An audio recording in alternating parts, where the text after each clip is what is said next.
guys, welcome back to my channel. Many of us cook chicken biryani, mutton biryani and even prawns biryani time and again. But how many of us try to make fish biryani? Fish biryani is truly a delicacy and you should taste it at least once in your lifetime. So in this video, I'm going to show you how to make the authentic Malabar fish biryani using the Jeera Gashala rice. So let's get into the video and take a look at the recipe.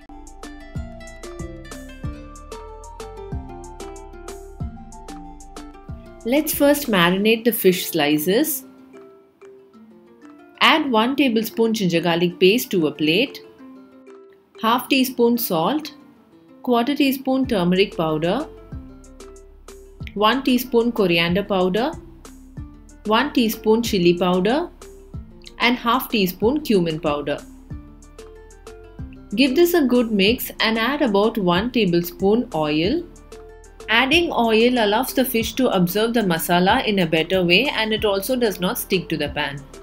Spread the marinade on the plate and now let's start coating the fish pieces with this masala. These are the fish slices I am using today for our fish biryani. Do not use small fishes or whole fishes for making biryani. Always cut the fish into cubes or slices while making the biryani. Now rub the masala on the fish pieces with your fingers and coat it nicely inside and outside. Keep the marinated fish slices in the freezer until they are required to be used.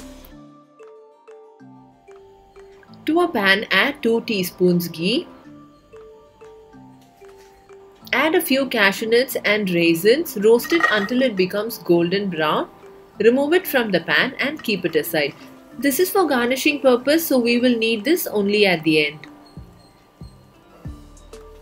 Next, to the same pan, add 2 finely sliced onions. Fried onion is an important part of any biryani. It enhances the flavor and taste of the biryani, so make sure you prepare some and add it at the end. These onions have to be browned very well and should turn dark brown in color. Only then it will taste crisp and nice. Keep this aside and now to the same pan we are going to add the marinated fish slices. I have taken it out of the freezer and kept it aside for about 20 minutes. We can start frying them once it's thawed. Add a little more oil, just enough to fry the fish, and start dropping in the fish pieces one by one.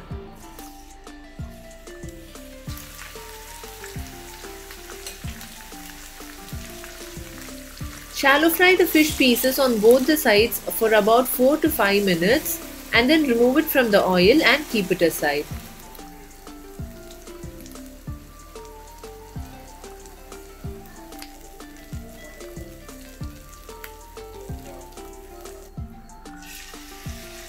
The fish pieces will only be half cooked and that's how we need it.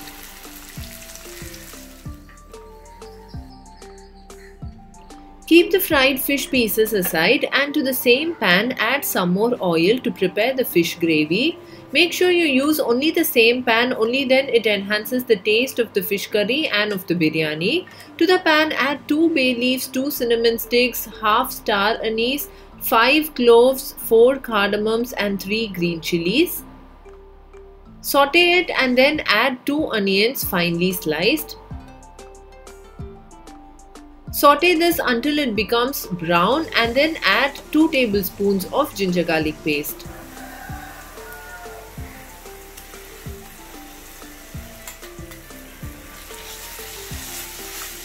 Saute the ginger garlic paste until its raw smell leaves the pan and then add a handful of chopped mint leaves and chopped coriander leaves.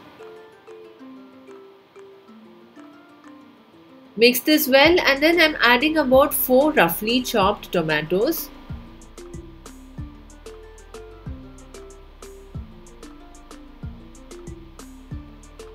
Give it a good mix and now let's begin to add the masalas. Add required amount of salt. For this recipe I have added about 1.5 teaspoons of salt. Add half a teaspoon of chili powder. This will turn out to be spicy since we have already added chili powder to the fish fry. So make sure you don't add too much here. Mix this well and now add 3 tablespoons of thick curd. No other masala is required for this biryani guys. It is simple yet so delicious. Mix the curd well and then cover the pan with a lid and allow it to cook for 10 minutes on low flame. After 10 minutes, your curry is going to look absolutely delicious like this, and now it's time to add the fried fish pieces to this curry. Add the fish pieces slowly one by one. The fish is already half cooked, so in 15 minutes the flavors of the fish will infuse with the curry and the fish will also be fully cooked. So cover the pan with a lid and allow it to simmer for 15 minutes. After 15 minutes, switch off the flame and keep it aside. Let's prepare the rice for the biryani. Zeera Samba rice is the apt rice for Malabar fish biryani. So if you substitute this with basmati rice, you will not get the traditional Kerala flavors, but it will still be good. Today I have taken 3 cups of rice, washed it under running water and then I've kept it aside. I am not going to soak this rice. Allow it to rest. Meanwhile, we'll prepare the ghee tadka for the rice. Add 2 teaspoons ghee to a pan. Add 1 bay leaf, 2 cinnamon sticks, 3 cardamoms and 1 clove. Add 1 onion finely sliced and saute it until it turns light brown in color. Add 1 tablespoon ginger garlic paste and saute it well until the raw flavor leaves the pan. Next, add about 2 tablespoons of chopped mint leaves and 2 tablespoons of chopped coriander leaves. Give it a good mix and now add half teaspoon salt for the rice. You can adjust the quantity of salt as per your desire. Now add the washed rice to this. Saute it for 2 minutes continuously. Once you start to get a good aroma from the rice, we are going to add the required amount of water. For 3 cups of Zeera Samba rice, we require 5 cups of water. Out of the 5 cups, I am adding 3 cups of coconut milk, which I have extracted from half a coconut. So I am adding 3 cups of coconut milk and then adding 2 cups of water to make a total of 5 cups.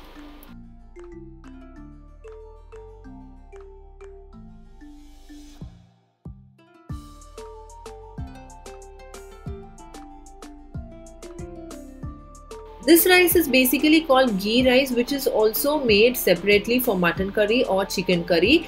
The more ghee you add, the more flavorful your rice will be. Ghee is good fat, so do not be afraid to add more ghee. Add another 1 teaspoon of ghee, give it a good mix and cover the pan with a lid. If there is a hole in the lid like mine, then cover it with a single clove, which will only enhance the smell. After about 4 to 5 minutes, open the lid and give the rice a good mix. As you can see, the rice is just half done now. There is enough moisture left in the rice for it to cook completely. So I'm just mixing it up and then covering the pan with the lid again and allowing it to simmer for another 3 to 4 minutes or until the rice is done perfectly.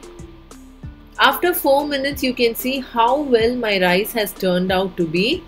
It is not at all sticky, it's soft, it is separate and it gives a very nice aroma. Now the rice is ready to be layered along with the fish curry. Now these are the items we need for layering the rice: a big pot, rice, fish curry, fried onions and some cashew nuts and raisins for topping. So the first layer is the fish curry with all the masalas and a few fish pieces. Use only 3/4 of the masala in the first layer and reserve a few fish pieces for the second layer as well.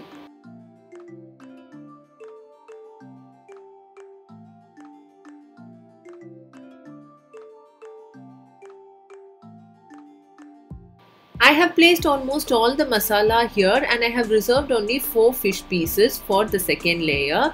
Now add the Zeera Samba rice on top of this fish layer.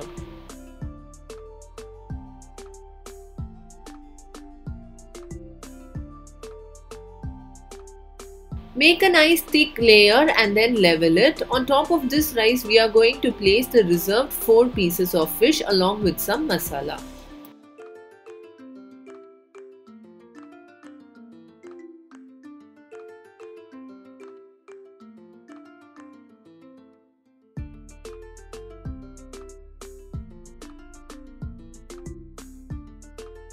So the second layer of fish is placed. Now it's time to add the second layer of rice. Add the remaining rice on top of this fish. Now to garnish it, sprinkle the fried onions, cashews and the raisins on the rice layer.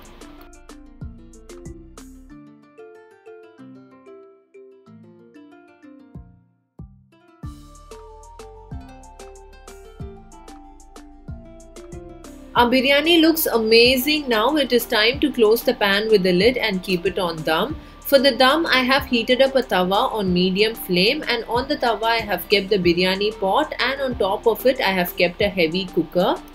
Keep it on low flame for 10 minutes and then remove the biryani pot. After 10 minutes, when you open the biryani pot, you can be 100% sure that your biryani has turned out perfectly. You get an amazing aroma of the fish and the biryani masala mixed together, and that makes the perfect fish biryani. Just a few simple steps to be followed and your unique traditional Malabar fish biryani is ready to be served. It is impossible to find such traditional perfect Malabar biryanis even at restaurants, so do try this at home and impress your family. Don't forget to share this video with your friends and family. Thanks a lot for watching. Stay connected to our channel. See you next time in another interesting, amazing, delicious video. Until then, this is Fatima signing off. Take care. Bye-bye.